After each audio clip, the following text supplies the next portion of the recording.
অসমৰে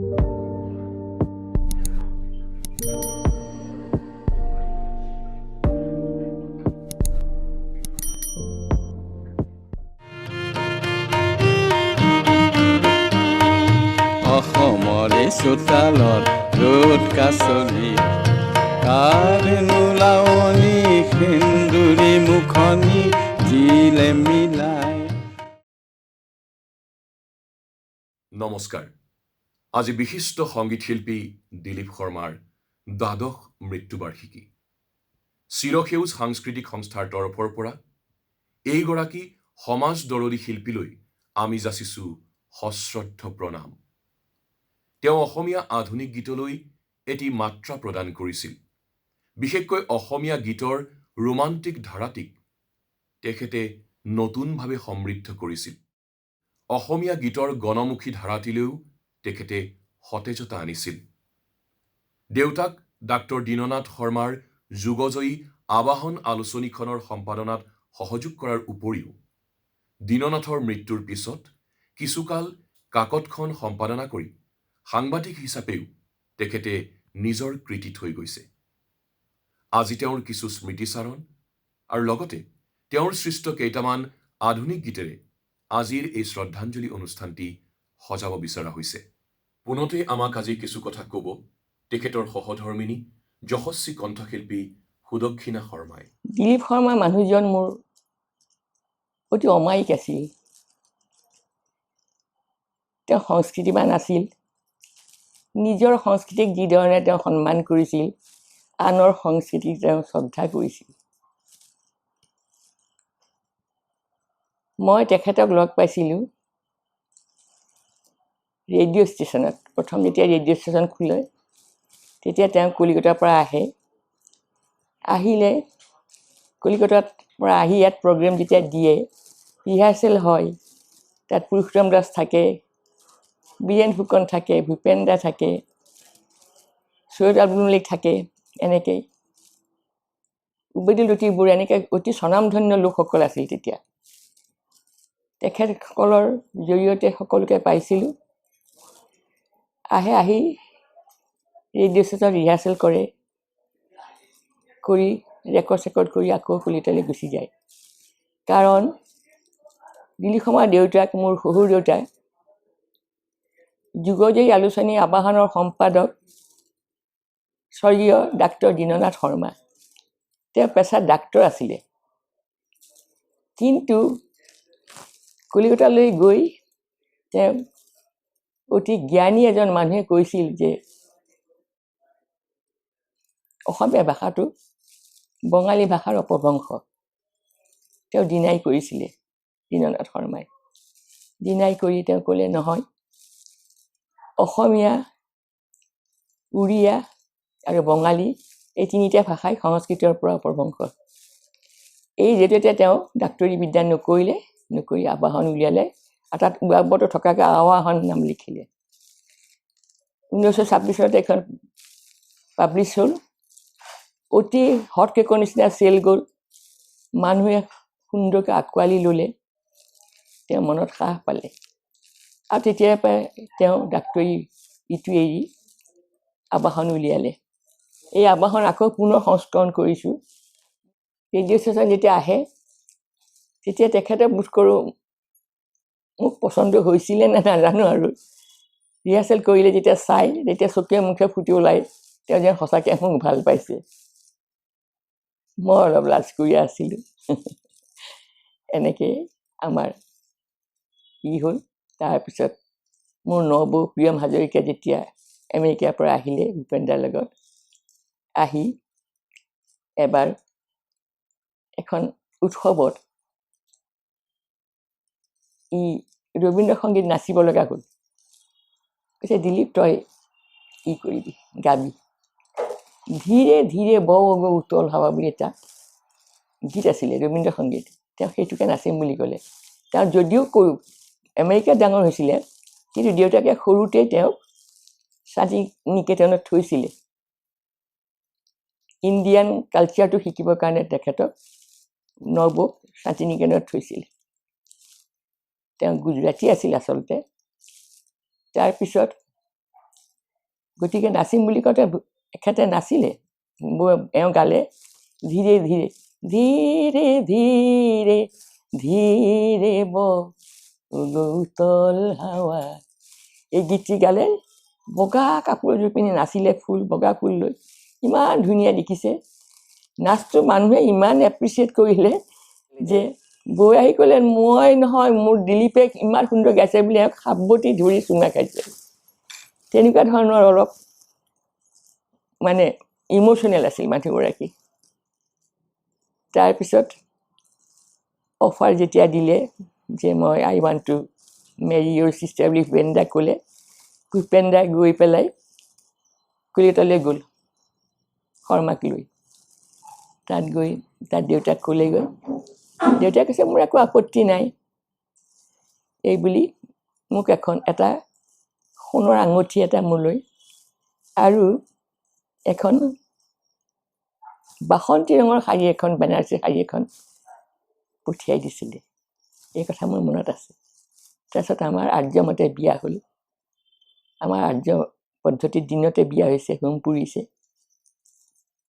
মোৰ নাম একচুৱেলি কুইন আছিলে, ঘৰত পতা নাম।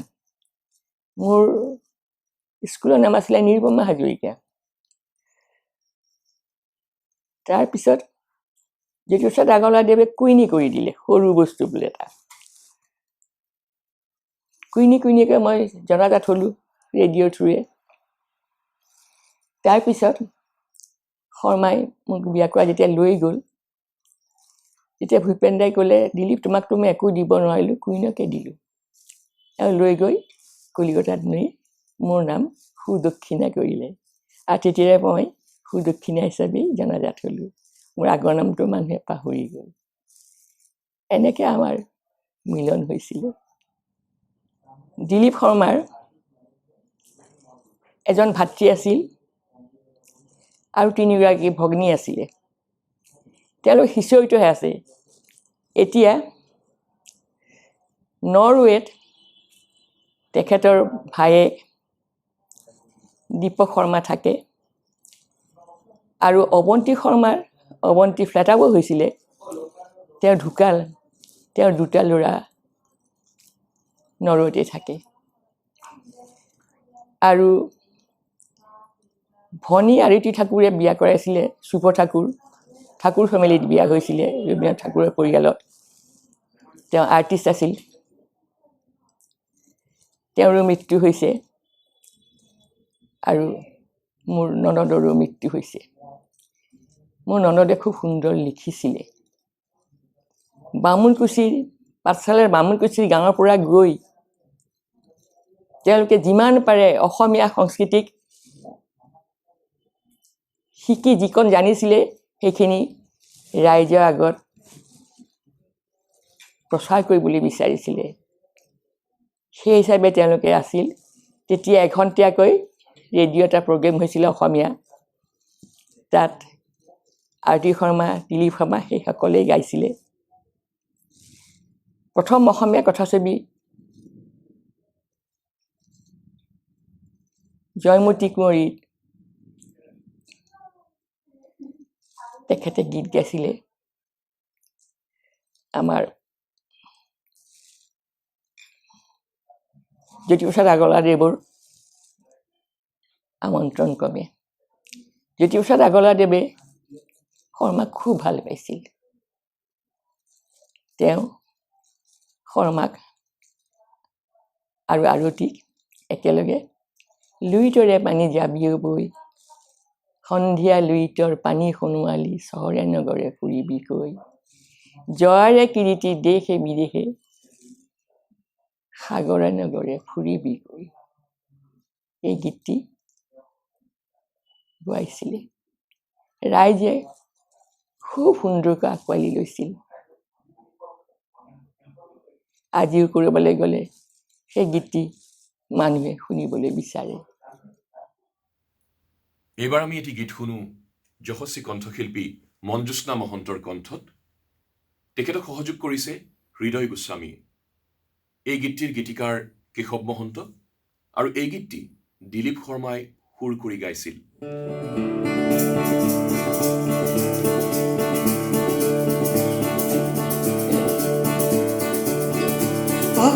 অসমৰে চোতালত ৰ'দ কাচলিত কাৰেনো লাৱনী সিন্দুৰী মুখনি জিলে মিলাই অসমৰে চোতালত ৰ'দ কাচলিত কাৰেনো লাৱনী সিন্দুৰী মুখনি জিলে মিলাই আকাশৰে আচলে তীৰে বিদায় সপোনৰে বুকুতে পোহৰে উমলে কাকে নুধিয়াই অসমৰে চোতালত ৰ'দ কাচলি কাৰেনো লাৱনী সিন্দুৰী মুখনি জিলে মিলাই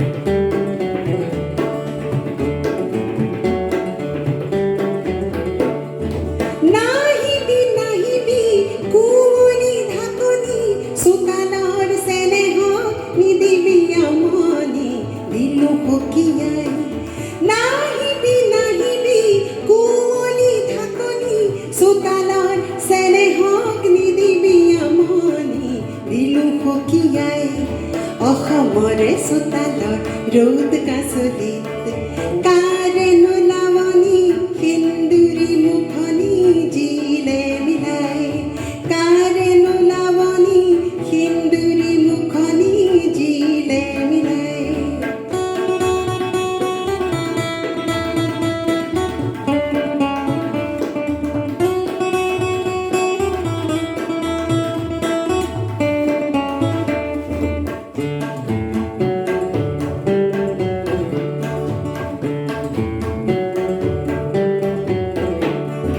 নাহিবি নাহিবি চুমাৰি চিলনি উৰিব খুজিছে বগা পাৰ জুৰি ৰাতিপুৱাই নাহিবি নাহিবি বিঘিনি নাহিবি এচিৰা ধানেৰে উৰে পাৰ জুৰি দেউকা কপাই অসমৰে চোতালৰ ৰ'দ কাচলিত কাৰেনো লাৱনী সিন্দুৰী মুখনি জিলে মিলাই অসমৰে চোতালৰ ৰ'দ কাচলিত কাৰেনো লাৱনী সিন্দুৰী মুখনি জিলে মিলাই কাৰেনো লাৱনী সিন্দুৰী মুখনি জিলে মিলাই কাৰেনো লাৱনী সিন্দুৰী মুখনি জিলে মিলাই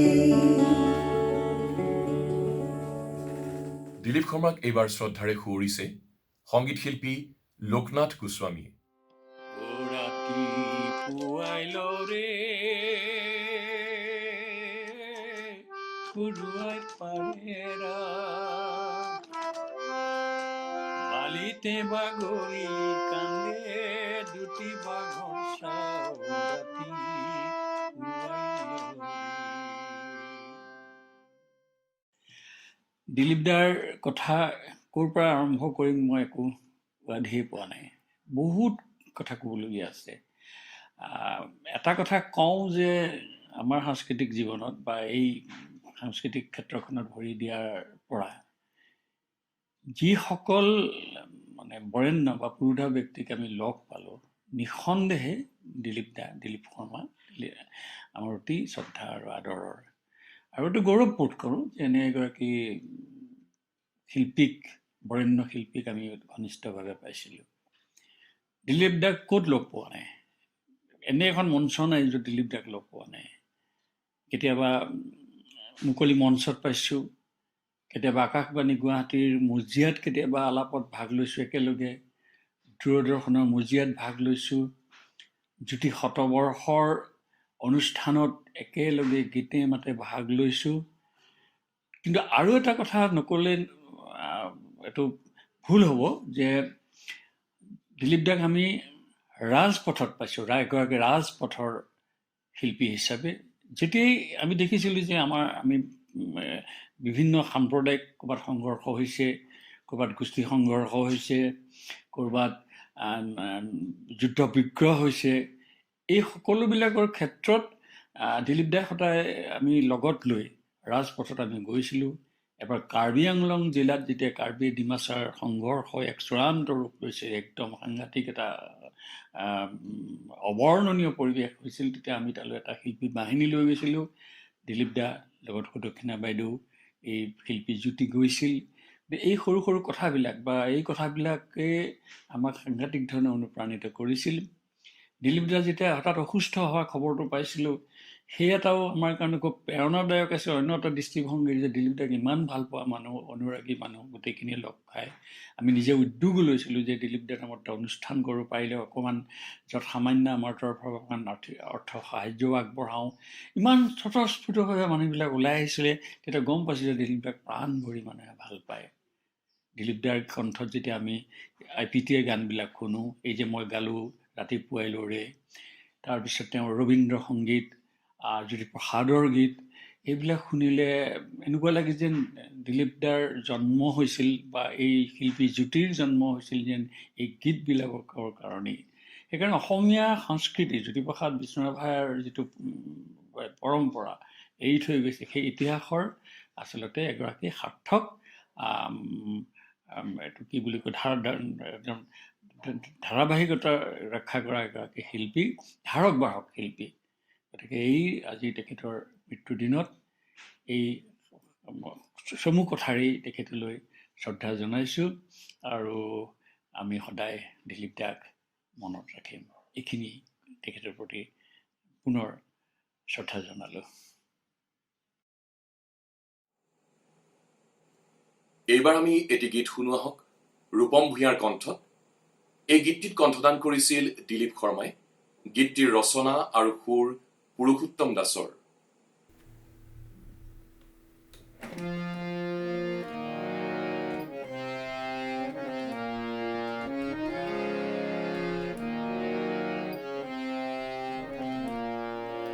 তোমার বিরাট বিশ্ব দেখি বিস্ময় হই মই, তোমার বিরাট বিশ্ব দেখি বিস্ময় হই মই, তোমাক বিচারি মেলি দিল মোর, তোমাক বিচারি মেলি দিল মোর সুৰৰ পানে চৈ, তোমাৰ বিৰাট বিশ্ব দেখি বিস্ময় হৈ মই।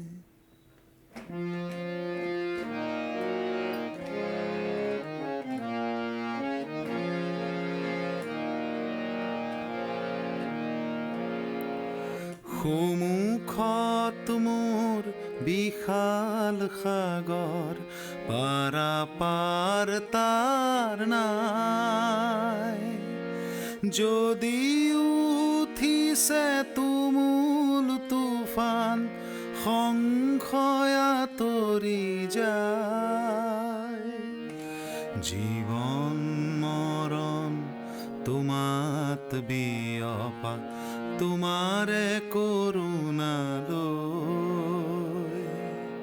তোমাৰ বিৰাট বিশ্ব দেখি বিস্ময় হৈ মই।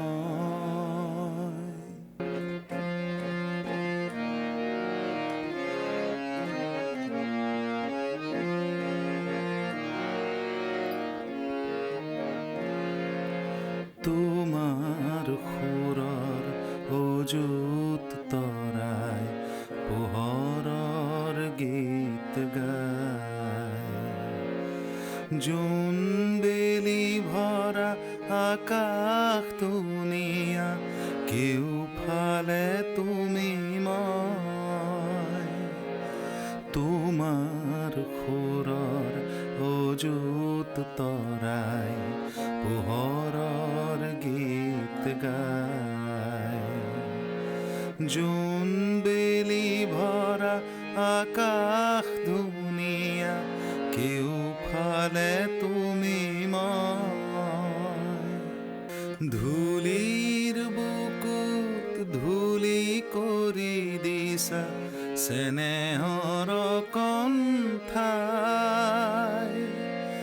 জনাৰ বুকুত নজনা বিচাৰি জনাৰ বুকুত নজনা বিচাৰি চিৰশান্ত প্ৰাণ সেয়ে তোমাৰ সৃষ্টি দেখি সেয়ে তোমাৰ সৃষ্টি দেখি থাকো তন্ময় হৈ তোমাৰ বিৰাট বিশ্ব দেখি বিস্ময় হৈ মই তোমাৰ বিৰাট বিশ্ব দেখি বিস্ময় হৈ মই তোমাক বিচাৰি মেলি দিলো মোৰ তোমাক বিচাৰি মেলি দিলো মোৰ সুৰৰ পানে চুই সুৰৰ পানে চুই সুৰৰ পানে চুই বৰ্তমান বিলাতত থকা কবি গীতিকাৰ প্ৰবীণ হাজৰিকাই ভনী জোঁৱায়েক দিলীপ শৰ্মাক শ্ৰদ্ধাৰে সুঁৱৰিছে। প্ৰয়াত দিলীপ শৰ্মা আমাৰ শ্ৰদ্ধা আৰু মৰমৰ দিলীপ দাৰ বিয়োগ দিৱস আমাৰ ভাগিন জোঁৱাই পৰমাই আমাক সোঁৱৰাই দিলে। জীৱন যাত্ৰীৰ যাত্ৰাৰ বাটছোৱাত এনে এটি দিন আহে যেতিয়া এই যাত্ৰাৰ হোৱা অভিজ্ঞতা অনুভূতিৰ শোভাযাত্ৰা পুৰণি ছবিৰ দৰে কঁপি কঁপি কুঁৱলীখনাৰ দুচকুত ভাহি উঠে। দিলীপ দাক কালে হৰি নিলে আমি দিলীপ দাক পাহৰা নাই।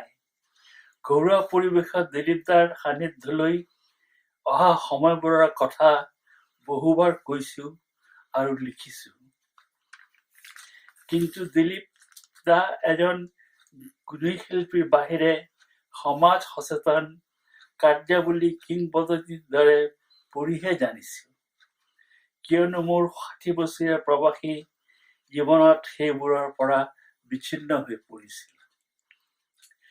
মই জানিছিলো দিলীপ দাৰ জীৱন সংগ্ৰামী সাহসী বাটৰুৱা হৃদয়ত ৰবীন্দ্ৰনাথ আৰু চেতনাত নজৰুলক লৈ সমাজ সলনি কৰিবলৈ প্ৰয়াসৰ জীৱন্ত ধুমুহা। নীলকান্ত শান্তিপ্ৰিয়াই আটোম টোকাৰীকে ডাঙৰ কৰা মোৰ ভনী কুইন আৰু দীননাথ আৰু ৰেণুদেৱীৰ গুণী সন্তান দিলীপ দাৰ বৈবাহিক সম্বন্ধৰ ঘটনাটো দিলীপ শৰ্মাৰ সাহস আৰু নৈতিকতাৰ নিদৰ্শন। মানুহৰ জীৱন সংগ্ৰামত দেখুওৱা নৈতিকতা সাহস আধুনিক চিন্তাধাৰা নিচলা মানুহৰ জীৱনৰ মান উন্নয়ন ভৌগোলিক সীমা পাৰ হৈ পৃথিৱীৰ জনগণৰ ভ্ৰান্তিৰ চিন্তা গুচাই শান্তি সৌম্য সাৰ্বজনীন কৰিবলৈ এটি বিশেষ প্ৰান্তৰ ব্যক্তিৰ ব্যক্তিত্বৰ প্ৰভাৱে সমাজ সলনি কৰিব পাৰে গণশিল্পী তাৰেই নিদৰ্শন। সেয়েহে এই মৃত্যু দিৱসত মোৰ সৰু ভনী কুইন জোঁৱাই ভাগিন ভাগিনী নাতি নাতিনী আৰু পৰিয়ালৰ আটাইকে মোৰ আৰু মোৰ গৃহিণী তৃষা আৰু পৰিয়ালৰ ফালৰ পৰা সমবেদনা জনাইছো আৰু দিলীপ দাৰ আত্মাৰ শান্তি কামনা কৰি চিৰসুন্দৰৰ ওচৰত মূৰ জোৱাইছো। অসমীয়া সুধী সমাজে দিলীপ শৰ্মা কুইন সুদক্ষিণা শৰ্মা আৰু পৰিয়ালক জনোৱা মৰমৰ আমি নম্ৰতাৰে শলাগ জনাওঁ। দিলীপ দা তুমি উদ্দীপনাৰ প্ৰতীক ৰাইজলৈ সেৱাৰে। আন এটি গীত শুনো। এইবাৰৰ শিল্পী পম্পী গগৈ। নীলকান্ত শৰ্মাৰ ৰচনা আৰু ঋতুপৰ্ণ শৰ্মা সুৰাৰোপিত এই গীতটি দিলীপ শৰ্মা আৰু সুদক্ষিণা শৰ্মাই আকাশবাণীত বাণীবদ্ধ কৰিছিল।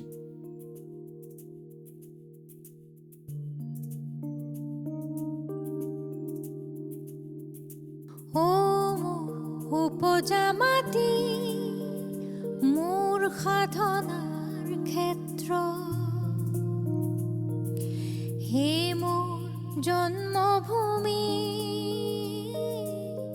সৰগতকৈও শ্ৰেষ্ঠ। ও মোৰ উপজা মাটি মোৰ সাধনাৰ ক্ষেত্ৰ, হে মোৰ জন্মভূমি সৰগতকৈও শ্ৰেষ্ঠ।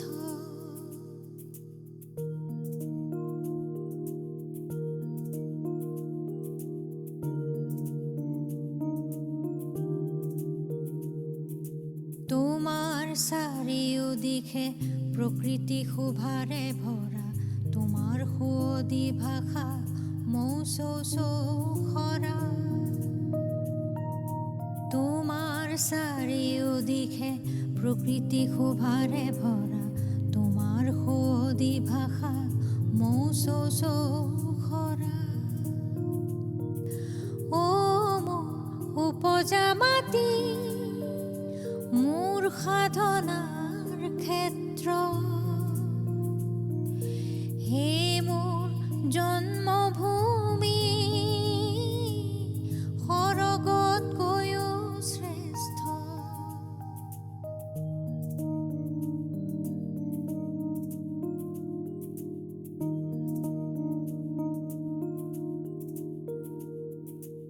এই মাটিতে উপজা আমাৰ, এই মাটিতে উপজা আমাৰ শত জীৱনৰ লক্ষ্য। তোমাৰ প্ৰেমৰ গীতি ছন্দেৰে ৰচো চেতনাৰে ছন্দ, তোমাৰ প্ৰেমৰ গীতি ছন্দেৰে ৰচো চেতনাৰে ছন্দ। ও মোৰ উপজা মাটি মোৰ সাধনাৰ ক্ষেত্ৰ, হে মোৰ জন্মভূমি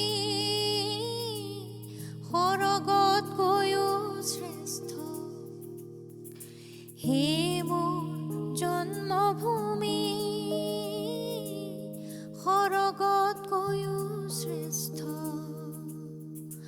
হে মোৰ জন্মভূমি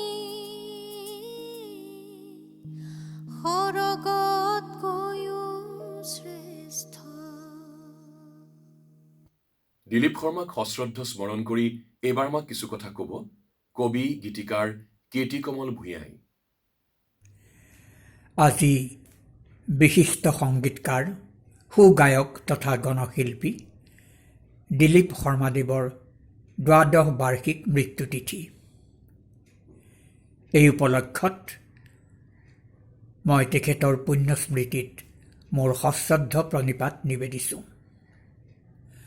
শ্ৰদ্ধেয় দিলীপ শৰ্মাদেৱ আছিল সেই বিশেষ প্ৰজন্মৰ প্ৰতিনিধি, যি প্ৰজন্মই দেশে স্বাধীনতা লাভ কৰিবৰ উষালগ্নত যৌৱনৰ মাজমজিয়াত ভৰি থোৱাৰ সৌভাগ্য লভিছিল।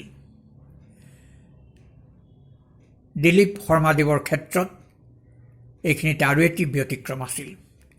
তেখেত যে সেই সময়ত শাৰীৰিকভাৱে এগৰাকী সফল ডেকাই আছিল তেনে নহয়, তেখেত আছিল এগৰাকী সংবেদনশীল শিল্পী আৰু স্বদেশানুৰাগী। তেখেতৰ ব্যক্তিত্বৰ এই দুটি বৈশিষ্ট্যই তেখেতক ওৰে জীৱনে বাট দেখুৱাই নিছিল। প্ৰসংগত অৱশ্য উল্লেখ্য যে দিলীপ শৰ্মাদেৱৰ যদিও অসমৰ পাঠশালাৰ বামুণকুচিত জন্ম হৈছিল, তেখেত ডাঙৰ দীঘল হৈছিল কলিকাতাত, য'ত তেখেতৰ পিতৃ ডাক্তৰ দীননাথ শৰ্মাদেৱে সেই সময়ত কালজয়ী অসমীয়া আলোচনী আবাহনৰ সম্পাদনা সম্পন্ন কৰি আছিল। দিলীপ শৰ্মাদেৱৰ স্কুলীয়া আৰু কলেজীয়া শিক্ষাও কলিকাতাতে সম্পন্ন হৈছিল আৰু তেখেতে তেতিয়াই তাত অসমীয়া সংগীত জগতৰ দিগ্গজ জ্যোতিপ্ৰসাদ আগৰৱালা, কমল নাৰায়ণ চৌধুৰী, পুৰুষোত্তম দাস প্ৰমুখ্য ব্যক্তিসকলক লগ পাইছিল আৰু তেখেতসকলৰ অনুপ্ৰেৰণাতে আৰু প্ৰশিক্ষণতে তেখেতে অসমীয়া গীত মাত শিকিছিল। তেখেতে 16 বছৰ বয়সতে 1942 চনত গ্ৰামোফোন কোম্পানীত গীত ৰেকৰ্ড কৰিছিল আৰু দ্বিতীয়তে কলিকতা অনাতাঁৰ কেন্দ্ৰত 1943 চনত আৰম্ভ হোৱা আধা ঘণ্টীয়া অসমীয়া অনুষ্ঠানত তেখেতে গীত পৰিৱেশন কৰিছিল। 1950 চনমানত দিলীপ শৰ্মাদেৱ অসমলৈ আহে আৰু অসমত আহি ইয়াত গণনাট্য সংঘৰ সৈতে তেখেত যুক্ত হৈ পৰে। দিলীপ শৰ্মাদেৱ আছিল সহজ সৰল জীৱন যাপন কৰা এগৰাকী ব্যক্তি। শিল্পী হিচাপে গ্লেমাৰৰ প্ৰতি তেখেতৰ কোনো দুৰ্বলতা নাছিল আকৰ্ষণ। তেখেতে ৰাইজৰ মাজৰ এজন হৈ গীত মাত গাবলৈ ভাল পাইছিল। ৰাইজৰ মাজৰ এজন হৈ তেখেতে যিকোনো পৰিৱেশতে যেতিয়াই প্ৰয়োজন হয় গীত গাবলৈ কুণ্ঠাবোধ কৰা নাছিল। আজি দিলীপ শৰ্মাদেৱৰ মৃত্যুতিথিত এইখিনিকে কৈ মই তেখেতৰ প্ৰতি মোৰ পুনৰ শ্ৰদ্ধা নিবেদন কৰিছোঁ। দিলীপ শৰ্মাদেৱ অমৰ হওক। ধন্যবাদ। হিউৱেন চাঙৰ অসম আগমনক লৈ দিলীপ শৰ্মাই এটি মন পৰশা গীত লিখিছিল আৰু এই গীতটি 50ৰ দশকত সুৰ কৰি তেখেতে সুদক্ষিণা শৰ্মাৰ সৈতে গাইছিল। আহক আজি আমি এই গীতটি শুনো ঋষিৰাজ শৰ্মাৰ কণ্ঠত। তামোলৰে বাৰীখন আমাৰেনো দেশৰে চেনি চম্পাৰ ফুলবোৰ আমাৰেনো দেশৰে এইনোখন দেশলৈ ভাস্কৰ বৰ্মাৰ আলহী হিউৱেন চাং আহিছিল। ৰৈনো ৰৈ কতনো যে দেখিলে ৰৈনো ৰৈ কতনো যে দেখিলে পাহাৰেনো ভৈয়ামে কত জাতিৰ মানুহ যে তুংখুঙৰ গাজনি গগনাৰে সুৰ পিয় এইনোখন দেশলৈ ভাস্কৰ বৰ্মাৰ আলহী হিউৱেন চাং আহিছিল। ৰৈনো ৰৈ কতনো যে দেখিলে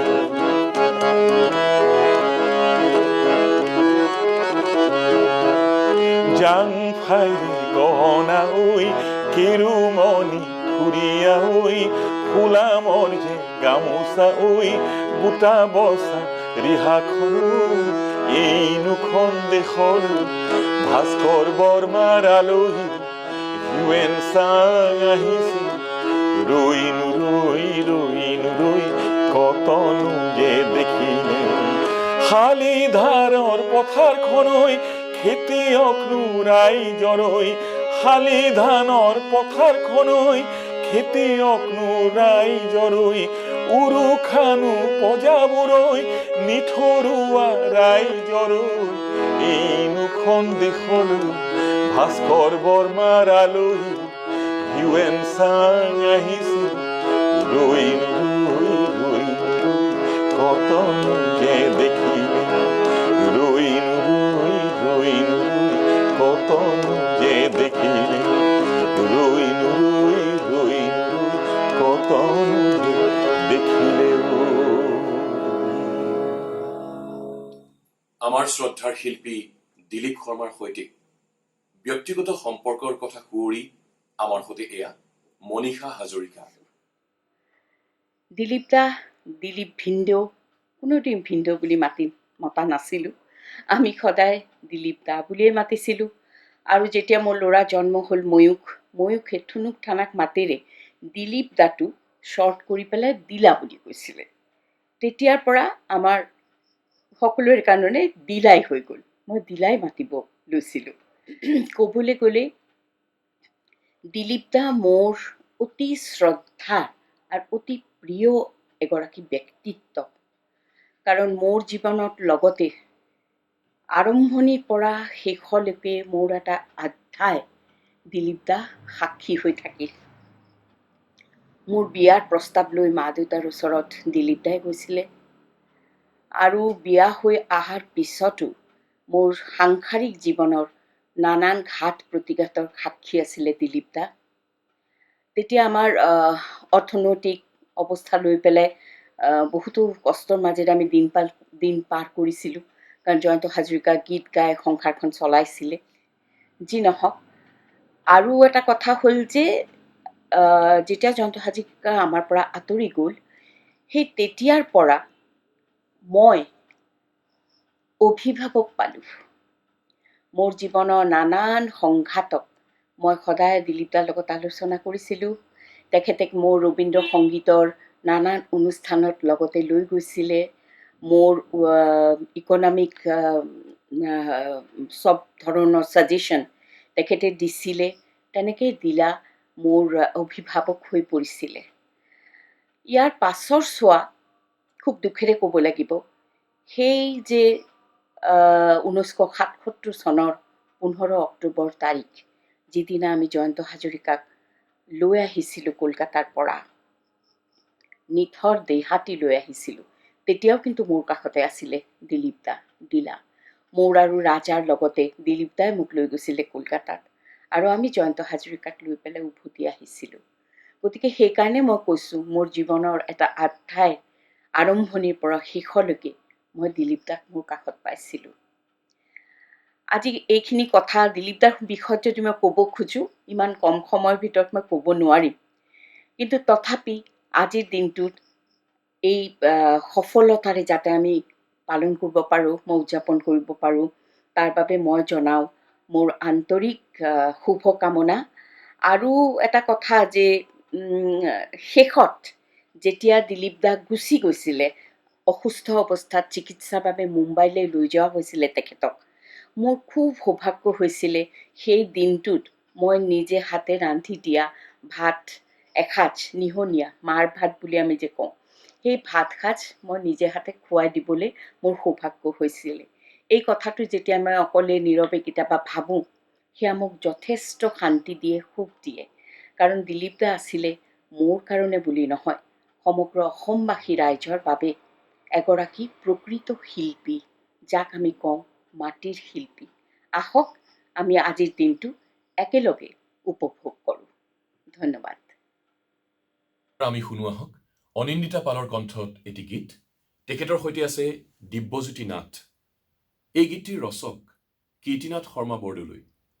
স্বাধীনতাৰ পৰৱৰ্তী কালত এই গীতটি দিলীপ শৰ্মাই ভনীয়েক মিনতী শৰ্মাৰ সৈতে ৰেকৰ্ড কৰিছিল। নমস্কাৰ, মই অনিন্দিতা আৰু মই দিব্যজ্যোতি।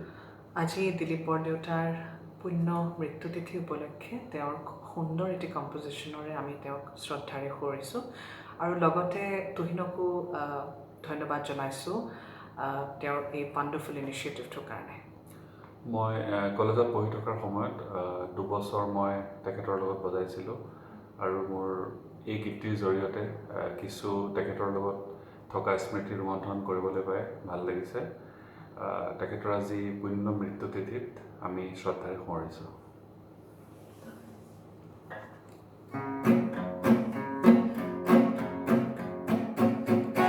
হালি জালি পখিলি ফুল মধু বিচাৰি আহে তেনে চেও ধৰিও। হালি জালি পখিলি ফুল মধু বিচাৰি আহে তেনে চেও ধৰিও। ফুলাম পাখিটি মেলি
শৰ্মাৰ ভগ্নী আৰতী শৰ্মাৰ বিবাহ সম্পন্ন হৈছিল ঠাকুৰ পৰিয়ালৰ শিল্পী শুভ ঠাকুৰৰ সৈতে।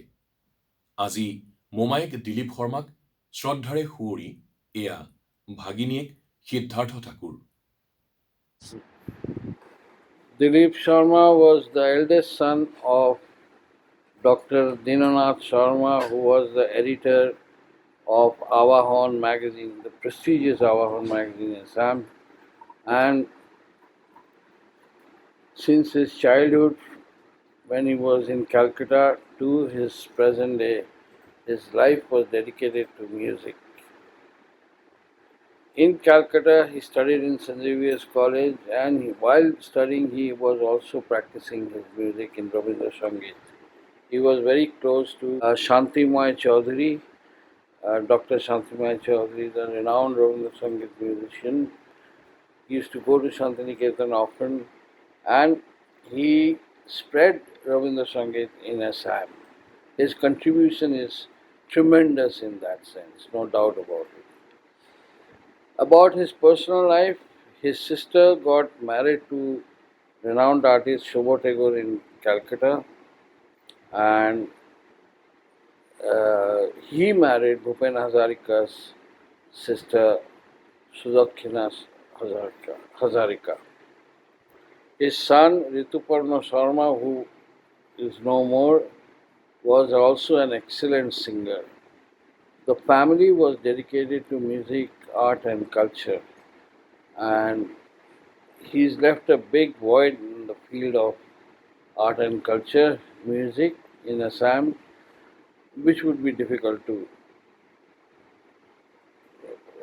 fill the void. Thank you. Dilip শৰ্মাই আকাশবাণীত বাণীবদ্ধ কৰা আন এটি গীত আছিল মানুহে মানুহক চিনি নাপালো। এই গীতটিৰ ৰচনা আছিল কীৰ্তিকমল ভূঞাৰ, সুৰ দিলীপ শৰ্মাৰ। আজি এই গীতটি গাই শুনাব ৰাজীৱ ভট্টাচাৰ্যই।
যতনে বন্ধা স্নেহৰে নাজৰি ইমান সহজে কিয় দিন বাৰু চিনি যাবলৈ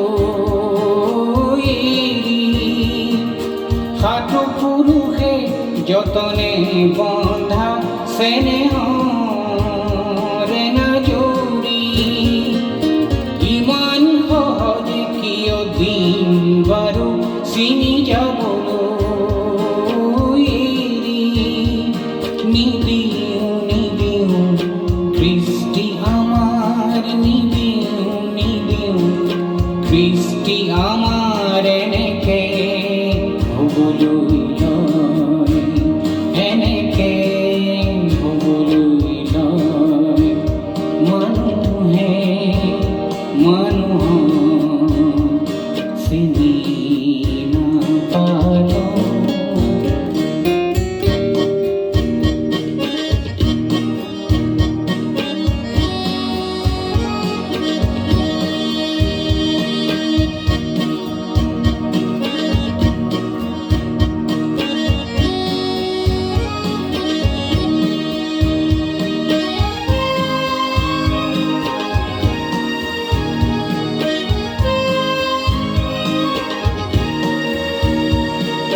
জাত পাত লৈ ভয় আৰু যুঁজিবৰ দিন নাই ভাগ ভাগ হ'লে থিয় হ'বলৈ শক্তি কোনেনো পায় জাত পাত লৈ ভয় আৰু যুঁজিবৰ দিন নাই ভাগ ভাগ হ'লে থিয় হ'বলৈ শক্তি কোনেনো পায় প্ৰেম মিলনেহে সাধে মংগল প্ৰেম মিলনেহে সাধে মংগল শুনা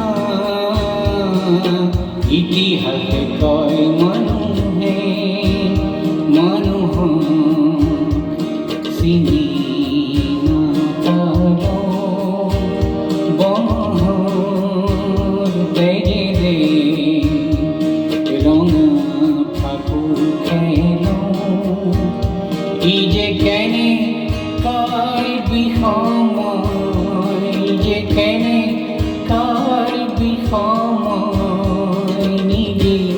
নিজৰ কৰম ক্ষয় নিজে নিজৰ কৰম ক্ষয় মানুহে মানুহক চিনি নাপায় তেজেৰে ৰঙা মানুহে চিনি নাপায়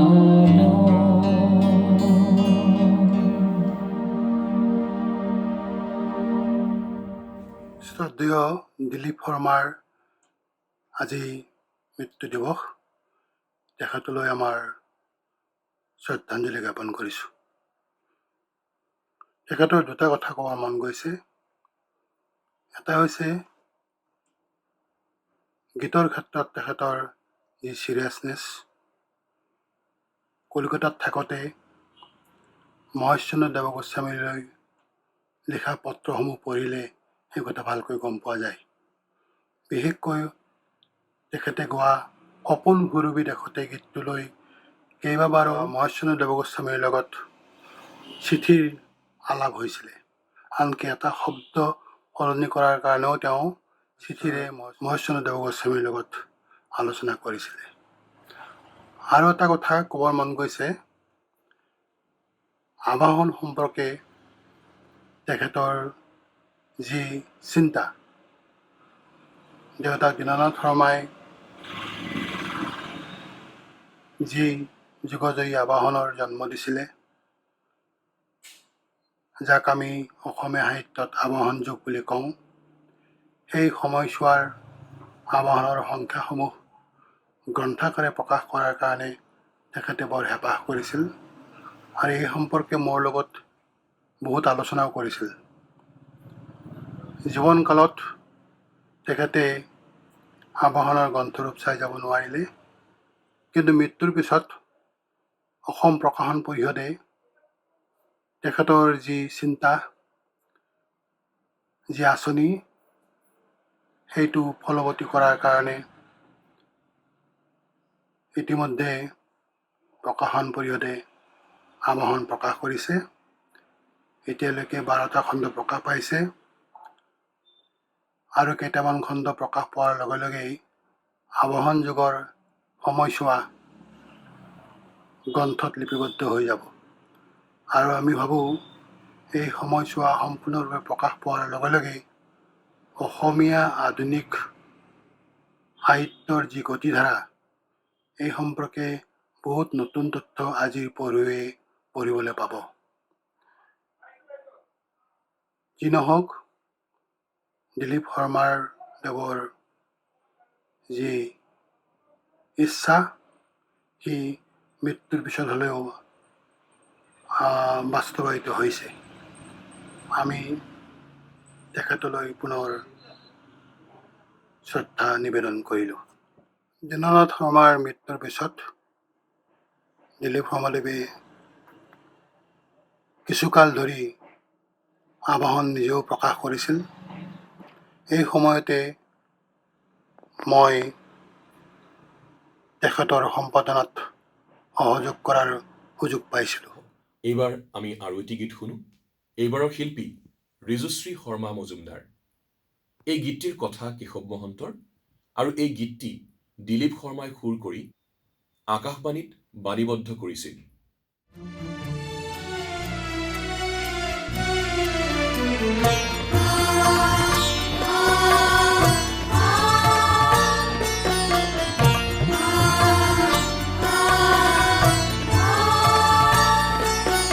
বই যা বই যা বই যাও আই মোৰ লুই তৰ পানীৰ পোৱালি জিলমিল জিলমিল জিলমিল কৈ বই যা বই যা বই যাও।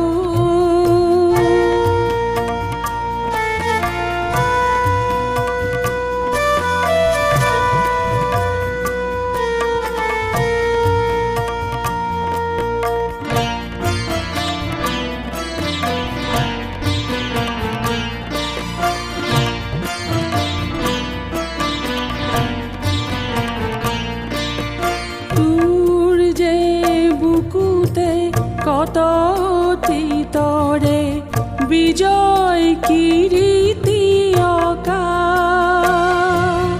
কত সোঁৱৰণি কত যে কাহিনী তোৰ যে বুকুতে গথা বাজে ৰিণি ৰিণি ৰিণি কৈ বৈ যা বৈ যা বৈ যাও আই মোৰ লুই তৰ পানীৰ পোৱালি জিলমিল জিলমিল জিলমিল কৈ বৈ যা বৈ যা বৈ যাও।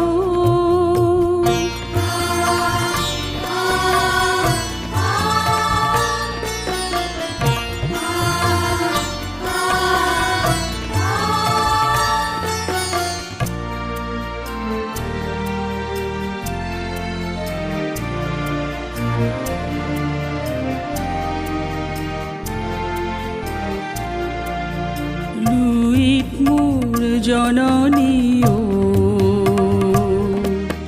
তোৰে পৰশনি লাগি পাহাৰে ভৈয়ামে লখিমী উঠিব জাগি মলয়াই বিচিলে লাহিয়া চলেৰে হাঁহিৰে সফুৰালৈ লুই তৰ পাৰৰে আমি অসমীয়া গাঁও জীৱনৰে জয় জয় বৈ যা বৈ যা বৈ যাও আই মোৰ লুই তৰ পানীৰ পোৱালি জিলমিল ঝিলমিলকৈ বৈ যা বৈ যা বৈ যাও। এইবাৰ ককাকক সুঁৱৰিব তুহিন শৰ্মাই। নমস্কাৰ। দিলীপ শৰ্মা বিষয়ে মইনো কি ক'ম, মুঠতে মই ঘৰুৱাভাৱে কৈছোঁ, ককা মোৰ বেষ্ট ফ্ৰেণ্ড আছিলে। মই যিকোনো কথা, দুখ সুখৰ কথা হওক, কিবা টেনশ্যনত আছোঁ, কিবা প্ৰব্লেমত আছোঁ, মই ককাৰ লগত চব শ্বেয়াৰ কৰিব পাৰিছিলোঁ মন খুলি। আৰু ককা মোৰ কাৰণে আইডলো আছিল। হি ৱাজ ৰিয়েলি খুব ৱৰ্কহলিক আছিলে, এনেই বহি থাকিব নিবিচাৰিলে। কিবা নহয় কিবা, গানৰ ক্লাছেই হওক, ক'ৰবাত প্ৰগ্ৰেমেই হওক, কৰ্মশালাই হওক, any time he was busy somewhere. আৰু ছেকেণ্ড থিং, ককাক খুব এডৰ কৰিছিলোঁ, কাৰণ সেইটো সময়ত খুব বক্সিং ভাল পাইছিলোঁ। আৰু ককা চেণ্ট জেভিয়াৰ্ছৰ বক্সাৰ আছিলে, he was a champion boxer দে। চ' আই লাভ ইউ ককা, and I love you all. আপোনালোকক ইমান মৰম আৰু ইমান ছাপৰ্ট দেখুৱালে, সকলোকে ফোন কৰিলোঁ। মই চবৰে নাম ল'ব এতিয়া দিগদাৰ হ'ব। Every artist, every musician, every well wisher, লগতে মোৰ ভাইটি প্ৰয়াস, সি নহ'লে মই প্ৰগ্ৰেমটো কৰিব নোৱাৰিলোহেঁতেন। সি এডিটিঙত বহিলে, তাৰ লগত গোটেই ৰাতিপুৱা 6টালৈকে আমি বহিলোঁ, হোৱাই নাই। আমি এডিটিঙত এক্সপাৰ্ট নহয়, জাষ্ট আমি ট্ৰাই কৰিছোঁ। এডিটিং সিয়ে কৰিছে গোটেইখিনি। চ' আপোনালোকে আশীৰ্বাদ আৰু মৰম যাতে দি যায়, সেইটোৱে কামনা কৰিলোঁ। আৰু সকলোলৈ ধন্যবাদ। থেংক ইউ ছ' মাছ। অনুষ্ঠানৰ শেষৰ গীতটি গাইছে প্ৰয়াস মজুমদাৰে। নিৰ্মল প্ৰভা বৰদলৈ ৰচিত ৰোমান্টিক গীতটি জিতেন দেৱৰ সুৰত 70ৰ দশকতে গ্ৰামোফোন ৰেকৰ্ডত গাইছিল দিলীপ শৰ্মাই।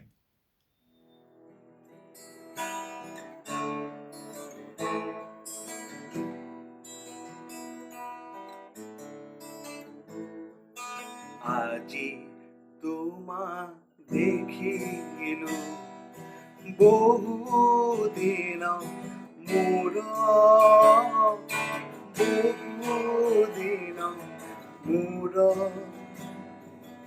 আজি তোমাক দেখিলো বহুদিন মূৰত, বহুদিন মূৰত। হয়না একো চমকি নুঠিবা, হয়না একো চমকি নুঠিবা, কেনেকুৱা মোৰ লাগিলে শুনিবা, বৰষুণ যে এচাতি পৰিল, বৰষুণ যে এচাতি পৰিল, তীব্ৰ ৰ'দৰ পাছত আজি তোমাক দেখিলো বহুদিন মূৰত, বহুদিন মূৰত।